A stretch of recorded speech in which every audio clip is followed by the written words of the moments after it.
And முக்கியமா இந்த காலகட்டத்தில ஜென்ரேஷன்ல எப்பவுமே இருந்திருக்கு. பட் ஆனா இந்த ஜென்ரேஷன்ல கொஞ்சம் அதிகமான மாரி எனக்கு தோணுது. லாயல்டி அப்படிங்கிறது ரொம்பவே அரிதினும் அரிதா மாறிட்டு இருக்கு. பிகாஸ் இந்த என்ன சொல்றது? ஜானி படத்துல ஒரு அழகான டயலாக் ரஜினி சொல்லுவாரு. இந்த உலகத்துல எப்பவுமே ஒன்ன விட ஒண்ணு பெட்டரா இருந்துகிட்டே இருக்கும். அதுக்காக நம்ம மனச மாத்திக்கிட்டே போனோம்னா, வாழ்க்கை ரொம்ப மோசமாயிரும். அந்த மாரி ஒரு சேலை எடுப்பாங்க. அத விட இன்னொரு சேலை அழகா இருக்குன்னு எடுப்பாங்க. ஸோ அப்போ வந்து ஜானி சொல்லுவார். ஸோ அதேதான்.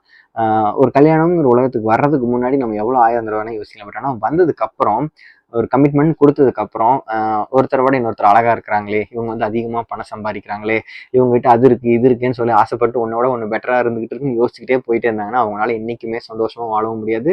அவங்களால பாதிக்கப்பட போறது என்னமோ, உண்மையா ட்ரூவா வந்த பார்ட்னர் வந்து கண்டிப்பா உடைஞ்சிருவாங்க. ஸோ அதனால என்னைக்குமே இது வந்து ஒரு கேவலமான ஒரு மைண்ட் செட். ஸோ அந்த மைண்ட் செட் என்னைக்குமே யாருக்கும் இருக்கக்கூடாது. அதுக்கு பேர் தான் கமிட்மெண்ட். அந்த கமிட்மெண்ட்னா என்னன்னு புரிஞ்சுக்கிட்டு இந்த கல்யாண உலகத்துக்குள்ள போணும். இந்த ஜென்ரேஷனுக்கு தேவையான திருமணம் மற்றும் வாழ்க்கைய பத்தின நெறைய விஷயங்கள நம்ம சேனல்ல பேசுவோம். இந்த வீடியோ உங்களுக்கு புடிச்சதுன்னா நம்ம சேனல்ல மற்ற வீடியோஸையும் பாருங்க. சப்ஸ்கிரைப் பண்ணாதவங்க சப்ஸ்கிரைப் பண்ணி சப்போர்ட் பண்ணுங்க. சீக்கிரமா அடுத்த வீடியோல வரேன். நன்றி, வணக்கம்.